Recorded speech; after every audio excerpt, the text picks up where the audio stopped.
Hello everyone, this is Zeeebo and welcome to this AFK journey video. So in this AFK journey video, we're going to talk about the Fairy Tail collab and what my advice for the free-to-play players will be for this collab banner itself. Okay, so first of all, before we start, if you guys are new to the game or if you guys are returning to the game because of the Natsu as well as the Lucy collab right here, this character as well as this character right here, then I think by all means go for them. I think what's more important is if you enjoy the game.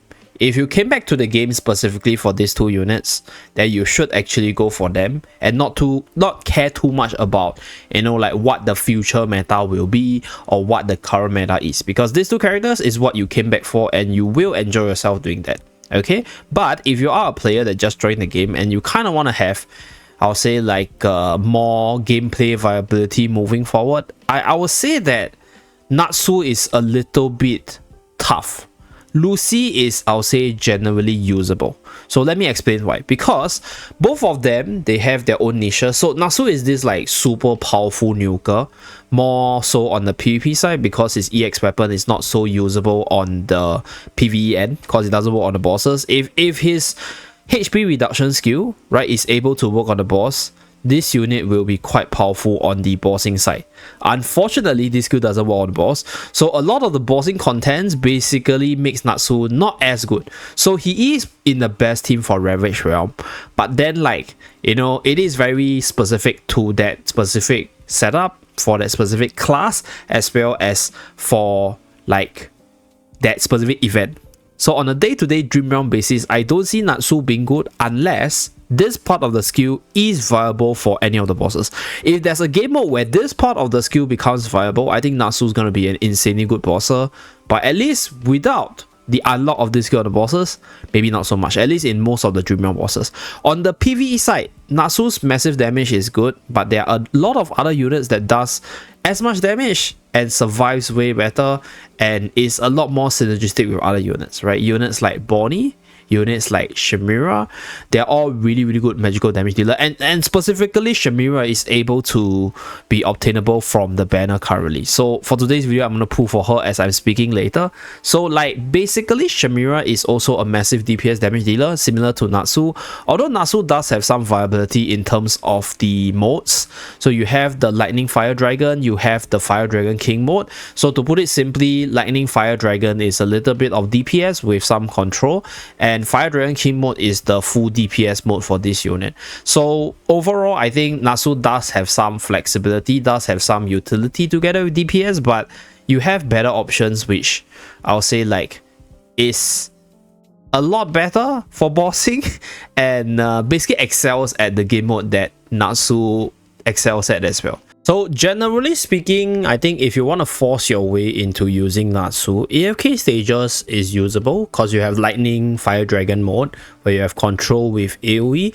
So you can put Shemira and Natsu in that same slot, but I think Shemira's damage output overall is going to be a lot higher, and Shemira probably has better survival on the AFK stage side. For the Dream Realm side, as mentioned earlier, Natsu's not as good as Shemira because like Natsu's EX weapon skill doesn't even work on the boss. So in most cases, unless that part of his ability works, he's going to be pretty weak, or like, yeah, in most bosses. But for the Ravage Realm, which is one of the current bosses, this is the end of season game mode, so this game mode might come back or will probably come back next season towards the end of the season. So it's like a very short period, limited time competitive event where this is where Natsu can shine in the Dauntless squad. So in the global server right now, we're on the VN side. On the global server, Natsu is in the best squad for the Dauntless team in Norvik. Okay, but Shemira's also in the best squad for the Immortal squad on the Graveborn side. And if you take a look at her numbers, to be able to outscale Bonnie in terms of damage number means a lot. And if you were to get a repeat of Ravage Realm once again, Shemira is going to probably appear as one of the premier damage dealer here as well. So even in PvP, where you can run Natsu, obviously, you can also run Shemira to get to her ultimate. So both of them, they are very ultimate centric. They are units where if you get their ultimate off, they perform really well, and Shemira is just a lot better on the PvE side compared to Natsu. So I guess you guys probably get where I'm going. So yeah, Natsu's pretty tough to use on the PvE side. On the PvP side, I have some success with Natsu with regards to the Supreme Arena side with some Wilder's Tau synergy, but I think the main issue with Natsu is honestly the survival side. So Fairy Ties is an ability which I think is super duper awkward right now, because like you really got to sacrifice one ally for him to get a boost. You can't just sacrifice an illusion, you can't just sacrifice like a summon, you can't just sacrifice like maybe Aquarius, for example, right? So what this means is that you are losing one unit on the PvP side before he's able to unleash his potential. But even if you trade one unit just to give Natsu the buff, I honestly think this attack and defense buff is not the most spectacular. What would have been better if Natsu was able to get like maybe like a 20-30% damage reduction, or maybe some haste, or some form of immunity to control. Then I think he would be like insanely powerful for the PvP side. So that's for the Fairy Ties. Like, I think attack and defense increase sounds good on paper, but there are a lot of ways to bypass it by bursting him down before he get a buff, controlling him down such that he's not able to move and cast his stuff, or just out damaging him by having more haste, more crit, more damage on the opponent's side. So Natsu is probably not a unit I'll recommend, but Lucy on the other hand I think is okay. Like, this unit is surprisingly good as a damage dealer. Initially, like I mentioned before, I thought that Natsu is a pure damage dealer and Lucy is going to be the control support, but Lucy turns out to be both a control as well as a damage dealer. Obviously she's not the best of the bunch as well in terms of numbers, because like her kit is not like the mega buffing kind that gives her massive damage nor massive single target damage, but having two bodies and one body being able to be buffed up by the charms with the attack speed buff with the second round of energy regen allows this unit to do, I'll say, 2 times her normal damage at the very least, based off the summon itself. But the thing about Lucy is she has to summon Aquarius to proc her Star Dress, to also proc her Enhanced Force.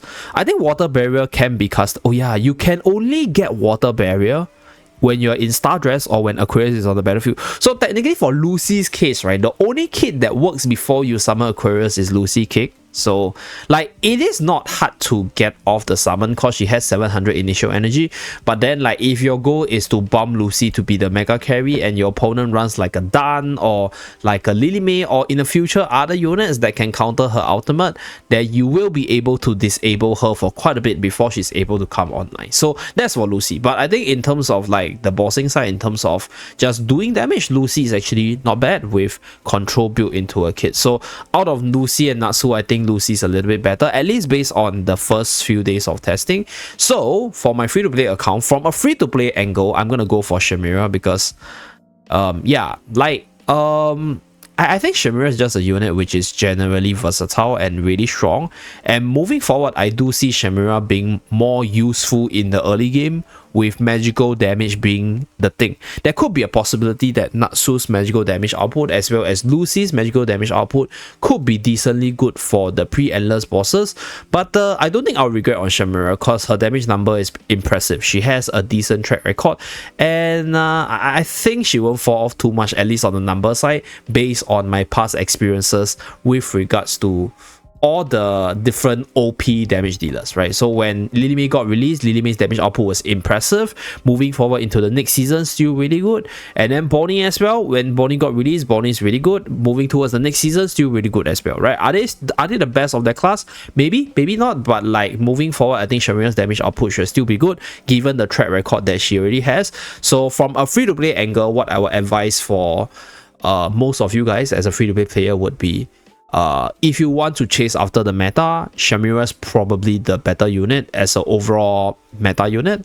If you want to chase after what's fun, chase after the collab, I think Lucy is the better of the bunch, but just go for Natsu and Lucy based on who is your favorite characters. So that's it for this video. I'll provide my more in-depth analysis for both their characters after I have even more results through the different Ravage Realm bosses as well as the Dream Realm bosses record. Thank you very much for tuning in. Do remember to like and subscribe to see more. I'll see you guys again in my next video. Bye guys.